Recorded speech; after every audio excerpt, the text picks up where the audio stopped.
할렐루야. 부활절이 되면 참 즐거운 것 같아요. 아이들도 기뻐하고 어른들도 기뻐하고 모두가 다 기뻐하고 즐거워하는 날이 부활절입니다.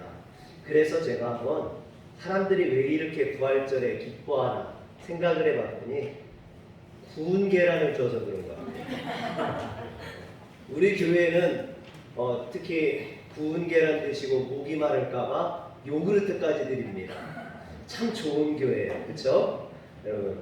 그런데 저는 부활절이 되면 기쁘기도 하지만 마음 한편으로 좀 무거운 짐이 생깁니다. 이번 주에는 또 어떤 설교를 해야 되나? 절기 때만 되면 매번 같은 내용이다 보니까 설교에 대한 부담감이 저에게 찾아옵니다. 그렇지 않아도 설교에 대한 부담감이 생기는데 절기 때만 되면 특별히 더 심해요. 그래도 감사한 것은 새벽에 얘기했던 것처럼 마태, 마가, 누가, 요한이 조금씩 다르다라는 거예요.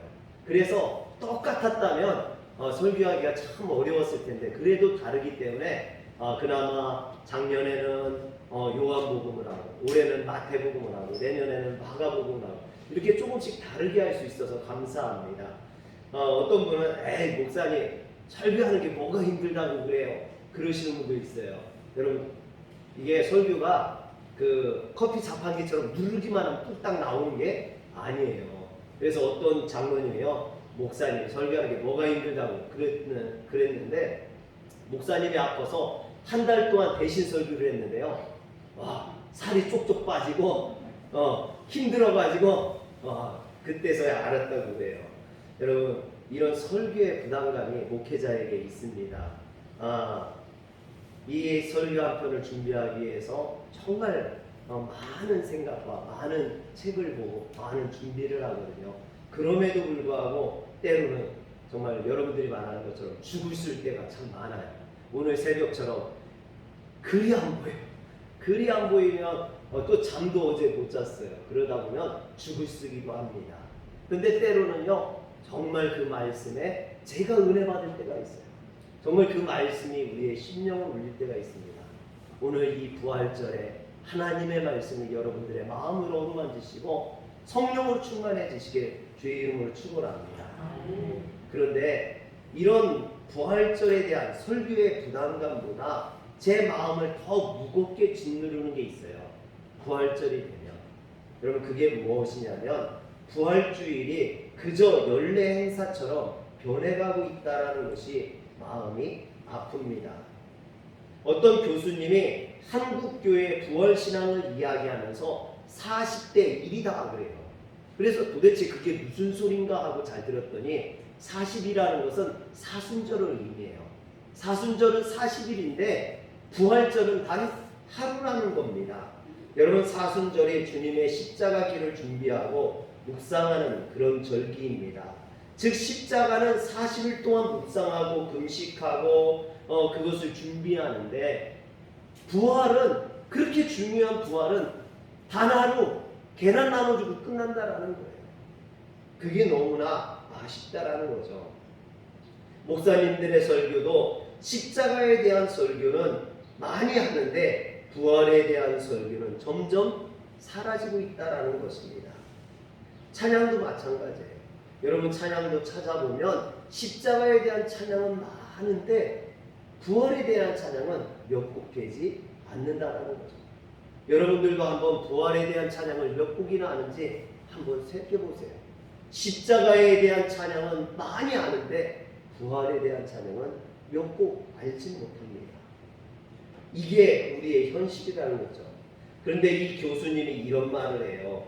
만약에 예수님의 부활이 없었다면 십자가는 단지 한 유대 젊은이의 안타까운 죽음에 불과했을 것이다.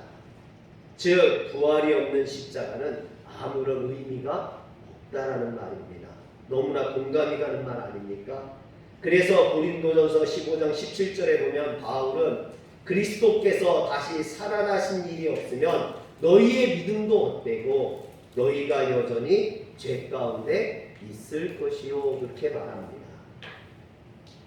너무나 소중한 부활의 신앙 여러분, 그러나 그렇다고 사순절이 소중하지 않다거나 십자가를 묵상하는 것이 잘못되었다는 얘기가 아닙니다. 그만큼 십자가의 무게를 묵상하는 것만큼 우리가 부활절을 묵상하고 기뻐하고 나눌 수 있어야 된다는 것입니다. 2000년 기독교 역사를 보면 예수 부활을 외쳤고 부활하신 주님을 날마다 고백하며 자랑하던 때를 보면요, 교회가 부흥을 했어요. 그런데 부활의 신앙이 사라지고 예수 부활을 증거하지 않을 때는요, 교회들이 어려움을 당하고 교회들마다 등불이 꺼졌다라는 것입니다. 그래서 이런 의미에서 오늘 우리가 우리의 신앙을 다시 한번 점검해 봐야 합니다. 나는 예수의 부활을 믿는지, 오늘 우리 교회가 예수님의 부활을 외치고 있는지 살펴봐야 합니다. 분명 예수님은 부활하셨습니다. 오늘 말씀은 그 부활하신 주님이 여인들을 만나주시고 제자들을 만나주시는 그런 이야기입니다. 이는 예수님의 부활이 역사적인 사건이라는 거예요. 실제로 예수님이 부활하셔서 사람들을 만나 주셨다라는 것입니다. 그런데 이런 예수님의 부활이 그냥 역사적인 사건으로만 끝나면 안 된다는 거예요. 우리는 그것을 조심해야 합니다. 성도들이 예수의 부활을 단지 2000년 전 유대 땅에서 있었던 역사적인 사실로만 받아들이면 안 된다는 거예요. 그 부활이 오늘 여기에서, 오늘 이 화리형교에서 일어나야 된다는 거예요. 사랑하는 성도 여러분, 예수님의 부활이 2000년 전 유대 땅에서 있었던 그 부활로 멈춰버리면 안 된다는 거예요. 그것이 나의 부활로 와야 돼요. 예수님의 부활이 나의 부활로 다가올 때 그 부활이 진짜 의미 있는 부활이 되는 거예요. 그렇지 않다면 그것은 역사적인 부활에 불과하겠죠. 지나간 부활에 불과합니다. 나와 아무런 상관이 없는 부활에 불과합니다. 우리의 삶에 오늘 이 시간에 여기에서 부활의 역사가 다시 일어나야 됩니다. 여러분, 성경을 보시길 바랍니다. 부활하신 예수님을 만나고 변화되지 않은 사람이 없어요. 부활하신 주님을 만난 사람들은 다 변화되었다라는 겁니다. 영화에 보면 예전 영화에 배너라는 영화가 있습니다. 이 배너라는 소설을 원작을 쓴 사람이 루 월레스라는 사람인데요. 이 루 월레스라는 사람은 소설을 쓸 때 교회를 다니지 않았던 사람이에요. 그래서 자기 친구 중에 교회를 다녔던 친구에게 물어봤습니다. 예수에 대해서, 교회에 대해서 물어봤어요. 그랬더니 그 친구가 뭐라고 했냐면, 기독교는 얼마 후에 세상에서 존재하지 않을 정도야. 그냥 사람들이 기억만 할 그런 정도야. 없어질 정도야. 그랬다라는 거예요. 그래서 이 월레스가 소설을 써야 되니까, 그래서 그가 성경을 읽기 시작합니다. 기독교의 이 배경을 공부하기 시작합니다. 그러다가 그가 성경 속에 나온 예수님을 만나게 되었어요. 할렐루야. 그리고 그 예수님을 만나고 나서 자신이 변화된 겁니다. 그래서 자신의 변화를 이 배너라는 주인공에게 투영시켜요. 원래 이 배너라는 사람이요, 칼과 창으로 자신의 힘으로 나라를 구원해 보려고, 독립을 시키려고 싸우던 그런 투쟁하는 사람이었습니다. 그런데 이 배너가 예수님을 만나고 달라져요. 예수님을 만나고 변화됩니다. 할렐루야. 사랑하는 성도 여러분, 예수님, 부활하신 예수님을 만나면 사람이 변한다라는 거예요. 오늘 요한복음 20장에도 부활하신 예수님을 만나고 완전히 변화된 세 부류의 사람들이 등장합니다. 먼저는 막달라 마리아라고 하는 여인들과 이름이 밝혀지지 않은 몇 명의 여인들이 나옵니다. 그리고 두 번째, 주님의 제자들이 나옵니다. 그리고 마지막은 도마라는 그런 제자들이 나옵니다. 이들은 한결같이 부활하신 예수님을 만나고 완전히 다른 사람이 되었습니다. 오늘은 이처럼 예수님을 만나고 변화된 사람들을 살펴보면서 나는 정말 부활하신 예수님을 만나고 있는지, 그 예수님을 만나고 나의 삶은 변화되었는지 돌아보는 시간이 되시길 주의 이름으로 축원합니다. 먼저 막달라 마리아는 안식 후 첫날 새벽에 주님의 몸에 향유를 바르기 위해 주님의 무덤을 향해 달려갔던 그런 여인이었습니다.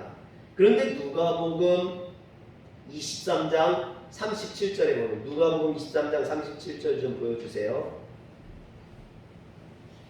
또 백성과 및 그를 위하여 가슴을 치며 슬피 우는 여자의 큰 무리가 따라오는지라. 예수님이 십자가에 못 박히시기 위해서 골고다를 향해 올라가실 때 가슴을 치며 울면서 통곡하면서 그 예수님을 따라가는 여인들이 있었다는 거예요. 그 여인들 중에 한 명이 바로 이 막달라 마리아였습니다. 그는 예수님이 처참하게 십자가에 죽는 모습을 보며 누구보다도 슬퍼했던 여인이에요. 왜 그가 슬퍼했을까요? 그가 예수님을 사랑했기 때문입니다. 여러분, 사랑하는 사람은요, 사랑이 크면 클수록 슬픔도 크게 되어 있습니다.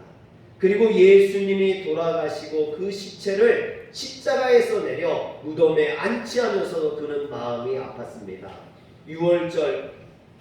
6월절이 곧 시작되기 때문에 해가 지기 전에 주님의 장례를 치르느라 시간에 쫓겨 급하게 장례를 치렀다라는 것이죠.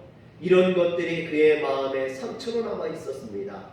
그래서 안식일이 끝나고 날이 새기가 무섭게 그는 향유를 들고 예수님의 무덤으로 달려갔던 겁니다.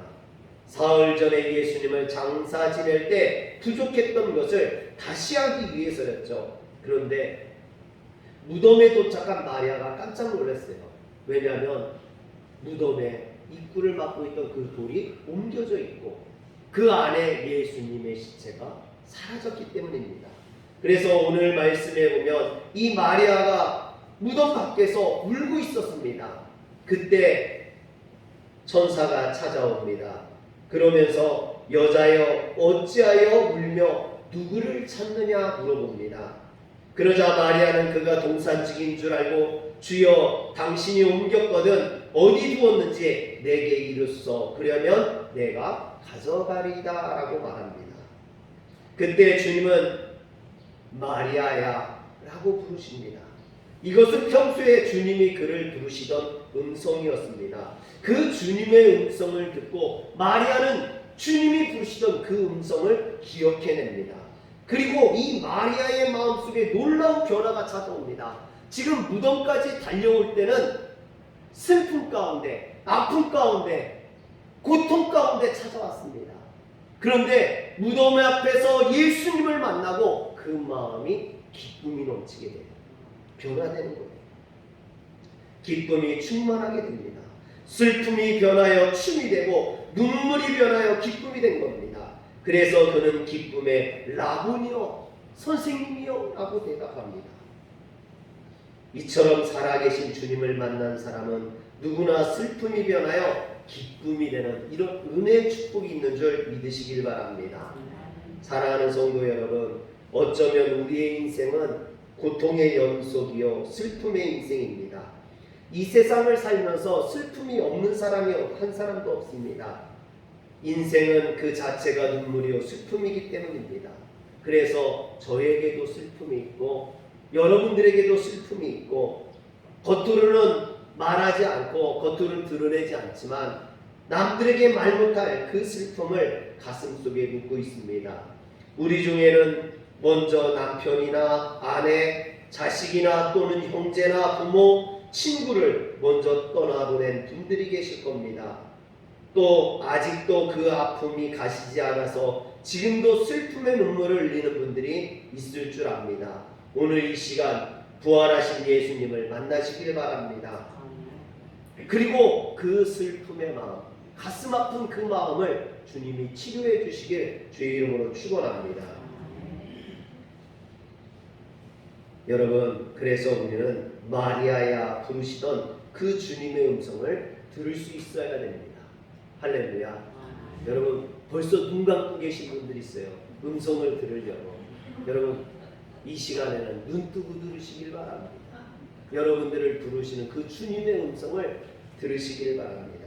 또 이 세상을 살면서 본의 아니게 거지 나사로와 같은 삶을 사는 분들도 있습니다.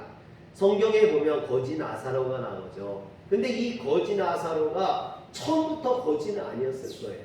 성경에는 그가 어떻게 거지가 되었는지는 나와 있지 않습니다. 그러나 이 나사로도 처음에는 잘 살고 싶었을 거예요. 성공하고 싶었을 겁니다.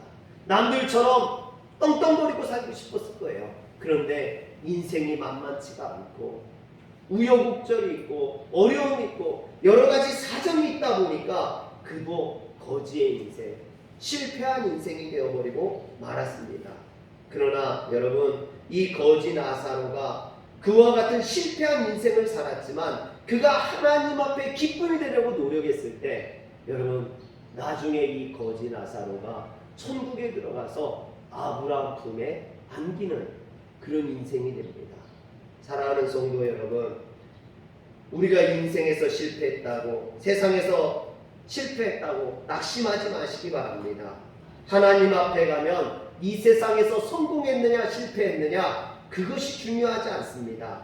하나님 앞에는 얼마나 주님의 뜻에 따라 살려고 노력했느냐 이것을 더 중요하게 보시는 줄 믿으시길 바랍니다. 우리 인생이 우리가 원하는 것만큼 성공하지 못한다 할지라도 내 삶에 부활하신 주님을 만난다면 우리 삶에 기쁨이 넘치게 되는 줄 믿으시길 바랍니다. 그래서 우리는 오늘 예배를 드리는 중에, 찬양을 드리는 중에, 기도하는 중에, 하나님의 말씀을 듣는 중에 부활하신 그 주님을 만나고 그 주님이 여러분들을 부르시는 그 음성을 들어야 될 줄 믿으시길 바랍니다. 두 번째는요, 예수님의 제자들입니다. 그런데 그 예수님의 제자들이 몇 명이냐면 10명이에요. 본래 예수님의 제자들은 몇 명이었습니까? 12명이었죠. 그런데 그 중에 가룟 유다는 예수님을 팔아버리고 그리고 그 괴로움에 스스로 목숨을 끊어버렸습니다. 그리고 또 한 명 도마는 외출했다가 아직 돌아오지 않아 그 자리에 없었습니다. 물론 그 자리에는 문명의 다른 제자들도 있었다고 되어 있지만 오늘은 예수님의 이 10명의 제자들의 한정에서 생각해 보겠습니다. 그런데 오늘 말씀을 보면 10명의 제자들은 19절에 보니까 유대인들을 두려워하여 모인 곳에 문들을 닫았더니 했습니다.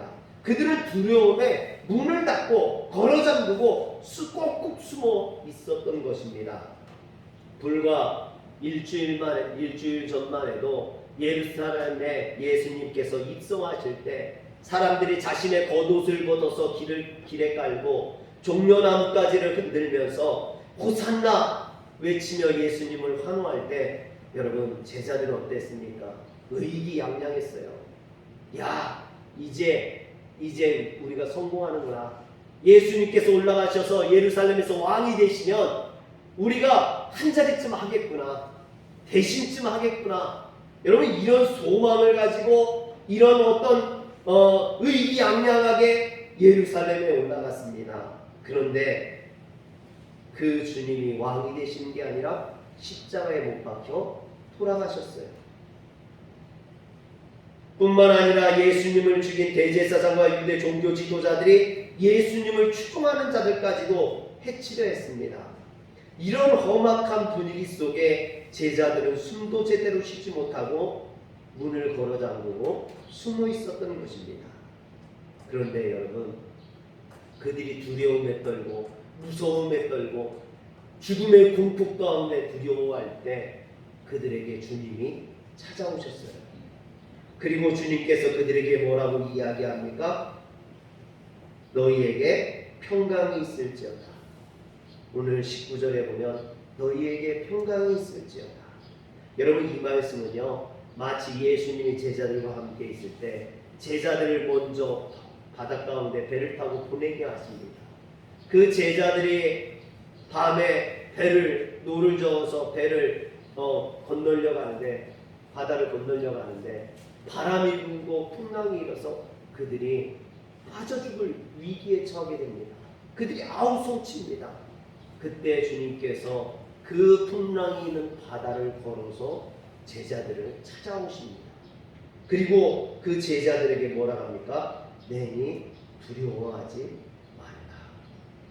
여러분, 오늘 주님이 두려워하는 제자들에게 찾아와서 너희에게 평강이 있을지어다 라는 말씀이나 내니 두려워하지 말라는 말씀은 같은 말씀입니다. 아마 제자들도 그들을 찾아오셔서 평강을 외치는 그 주님을 바라보면서 그 풍랑 속에 찾아오셨던 그 주님을 생각했을 겁니다. 그런데 주님은 어안이 벙벙한 제자들에게 손과 옆구리를 보여주시면서 자신이 부활하신 주님을 증명해 보여주셨습니다. 그리고 제자들에게 너희에게 평강이 있을지어다. 아버지께서 나를 보내신 것 같이 나도 너희를 보내리라. 그들에게 소명을 주셨어요. 두려움에 떨고 있을 때가 아니라는 겁니다. 사랑하는 성도 여러분, 우리가 공포 가운데 두려움 가운데 있을 때가 아닙니다. 우리는 소명을 받은 자들입니다. 그 소명을 따라 살아야 될 의무가 우리에게 있는 줄 믿으시길 바랍니다. 그런데 주님은 소명만 주시지 않았습니다. 그들을 영적으로 무장시키고 능력을 주십니다. 21절과 22절에 보니까 그들을 향하사 숨을 내쉬며 이르시되 성령을 받으라. 너희가 누구의 죄든지 사하면 사해질 것이요 누구의 죄든지 그대로 두면 그대로 있으리라 하시니라. 아멘. 제자들을 무겁게 짓누르던 그 공포가 완전히 사라지고 그들은 주의 성령으로 담대해졌습니다. 마음의 평강이 넘치게 된 겁니다. 사랑하는 성도 여러분, 어떻게 보면 인생을 산다는 것 자체가 두려운 일 아닙니까? 세상에 언제 무슨 일이 우리에게 닥칠지 모릅니다. 그래서 욥은 뭐라고 이야기합니까? 욥기 3장 25절에 보면 내가 두려워하는 그것이 내게 임하고 내가 무서워하는 그것이 내 몸에 미쳤구나. 여러분, 욥은 항상 두렵고 걱정거리를 갖고 있었다는 거죠. 자신의 인생에 언제 어려움이 찾아올까 걱정했다는 겁니다. 여러분, 욥은 부자요 지혜로운 자였습니다. 성공한 사람이었습니다. 10명의 자녀를 둔 누가 보아도 부러워할 만한 그런 위치에 있던 사람입니다. 그런데 그도 마음속 한편에는 두려움을 갖고 있었다라는 거예요. 오늘 우리는 어떻습니까? 우리의 마음속에도 두려움이 있지 않습니까? 우리의 인생이 어떻게 될지, 앞으로 내가 무엇을 해야 될지, 무엇을 하고 살아야 될지 걱정과 염려가 있죠. 여러분, 미국의 한 칼럼니스트이자 상담자가 하루에 1000건 이상의 상담을 하는데 그 중에 가장 많은 상담이요 두려움에 대한 상담, 걱정에 대한 상담이라고 합니다. 청년들은 앞으로 무엇을 하고 살아야 될지, 학생들은 내가 어느 대학교에 가야 될지, 내가 어떤 직장을 가져야 될지, 누구와 결혼해야 될지, 여러분, 노인들은 또 내가 언제 사고를 당하거나 병이 들거나 아파하지 않을지 여러분 걱정하고 염려하고 두려워하고, 우리 인생들은 늘 이런 걱정과 염려 가운데 살아가게 되어 있습니다. 아무리 보험을 든다고 해도, 아무리 준비를 한다고 해도 그것이 준비되어질 수 없는 그런 문제이죠. 늘 걱정이 되고 염려가 됩니다.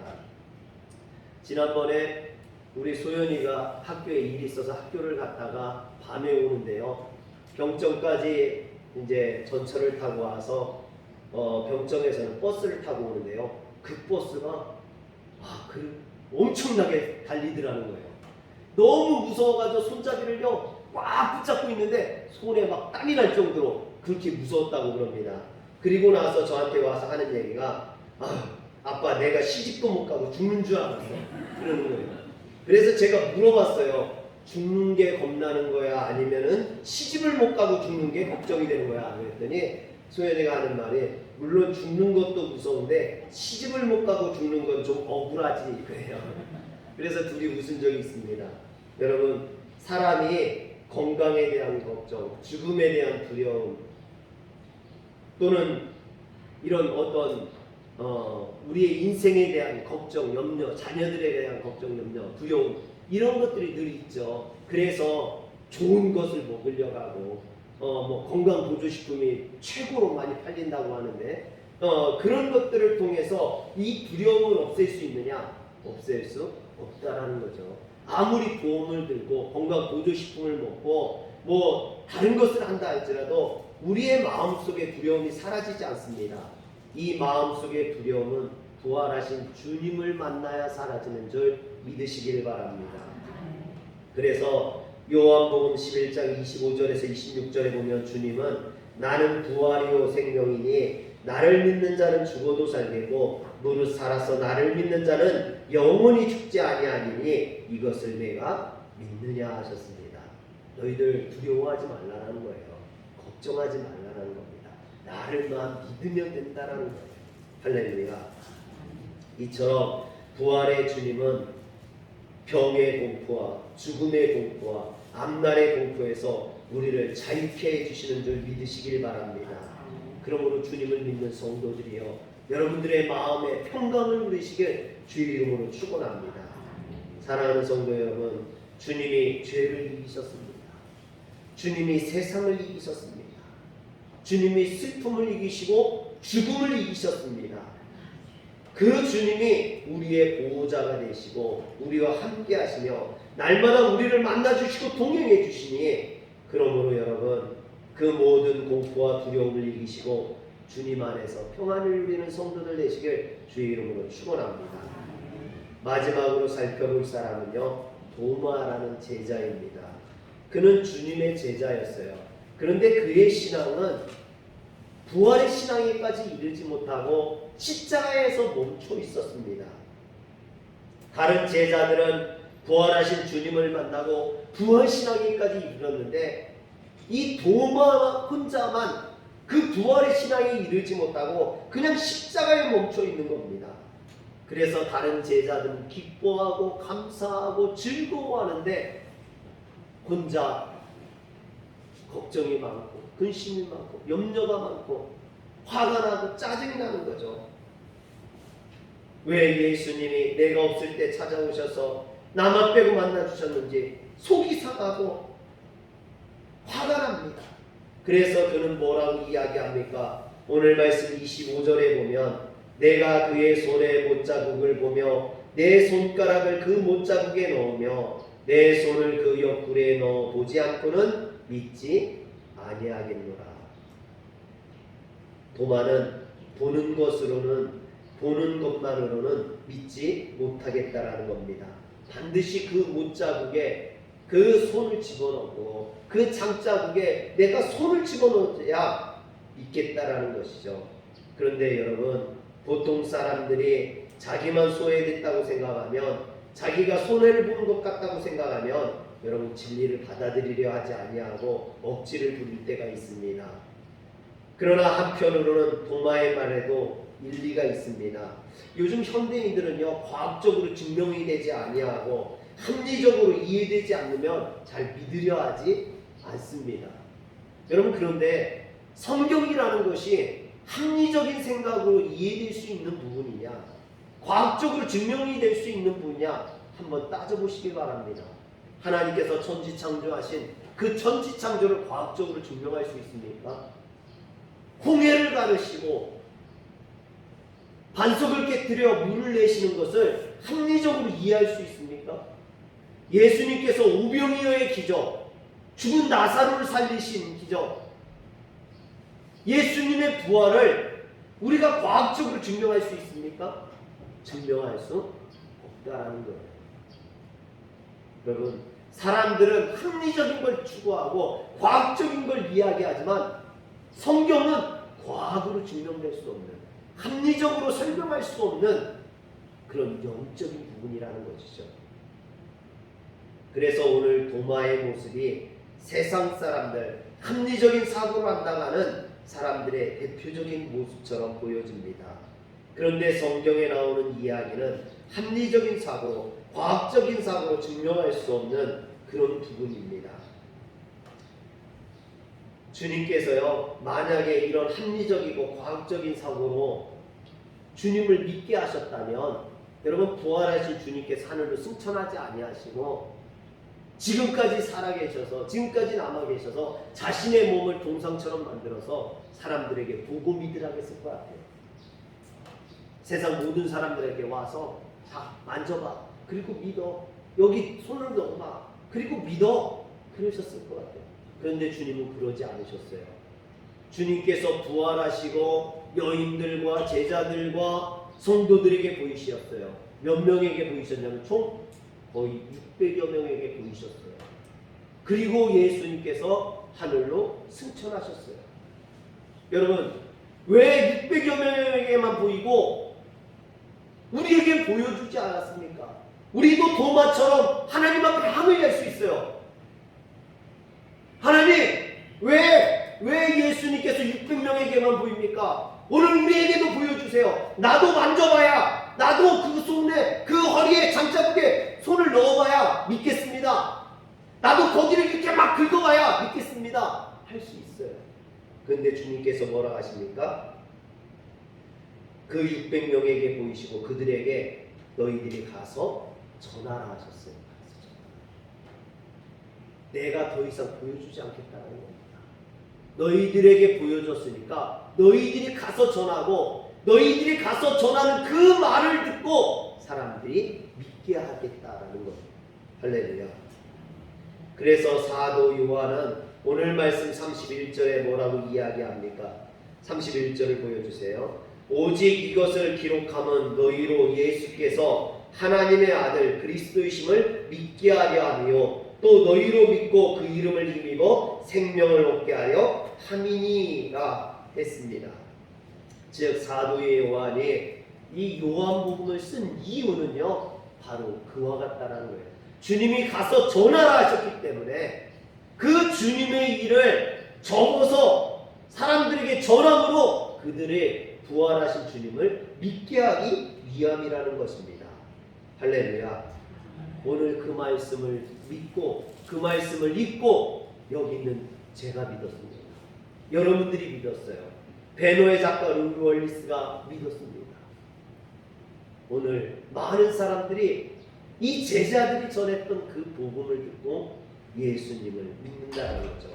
합리적인 잣대를 가지고 또는 과학적인 사고를 가지고 믿는 게 아니라는 겁니다. 오늘날 아직도 합리적인 잣대를 고집하며 믿기를 거부한다면 그는 실로 어리석은 사람이라는 겁니다. 여러분 아직도 의심을 가지고 있습니까? 아직도 도마처럼 예수님의 허리에 난 참자국에 손을 넣어보고 그 못자국에 손을 넣어봐야 믿으시겠습니까? 주님께서 그렇게 말했던 도마에게 뭐라고 합니까? 내 손가락을 이리 내밀어 내 손을 보고 내 손을 내밀어 내 옆구리에 넣어보라. 그리하여 믿음 없는 자가 되지 말고 믿는 자가 되라. 너는 그렇게 해서라도 믿을 거면 그렇게 해서라도 믿으라는 거예요. 넣어봐야 믿는다면 네가 쑤셔봐야 믿는다면 그렇게라도 만져보고 믿으라는 겁니다. 그러나 주님께서 29절에 뭐라고 이야기합니까? 너는 나를 본고로 믿느냐? 보지 못하고 믿는 자들은 복되도다. 할렐루야. 오늘 우리는 2000년 전 주님의 제자들처럼 부활하신 예수님을 직접 만날 수도 없고 그 장자국에 손을 넣어볼 수도 그 손에 못자국을 만져볼 수도 없습니다. 그러나 여러분 우리가 더 복된 사람들이에요. 보고 믿는 사람들보다 보지 않고 믿는 자가 더 크다겠습니다. 할렐루야. 그러자 도마가 뭐라고 합니까? 나의 주님이시오 나의 하나님이십니다 라고 고백을 합니다. 그리고 그는 믿음의 사람이 되어 복음을 전하다가 결국 인도까지 가서 순교를 하게 됩니다. 사랑하는 성도 여러분, 오늘 우리도 부활하신 주님을 만났다면, 오늘 우리가 정말 부활하신 주님을 영접했다면 우리의 삶도 달라져야 됩니다. 더 이상 슬픔 가운데 빠져있거나 두려움 가운데 숨어있거나 믿음 없는 자처럼 주님을 거부해서는 안 됩니다. 우리는 이 부활의 주님을 만남으로 여러분들의 인생이 부활의 삶이 되시길 주의 이름으로 축원합니다. 기도하겠습니다. 전능하신 하나님, 오늘 우리의 인생이 부활의 삶이 되길 원합니다. 예수 부활하셨음을 우리가 잃어버리지 않게 하시고 그 부활의 주님을 만남으로 우리의 인생이 달라지기를 원합니다. 더 이상 슬픔 가운데 빠져 있거나 두려움 가운데 숨어 있거나 합리적이 아니라고 과학적이 아니라고 주님의 말씀을 거부하지 않게 하여 주시고 그 주님의 말씀을 내가 믿어 의에 이르고 구원에 이를 수 있도록 주님 축복하여 주시옵소서. 우리 주 예수님의 이름으로 기도하옵나이다. 아멘.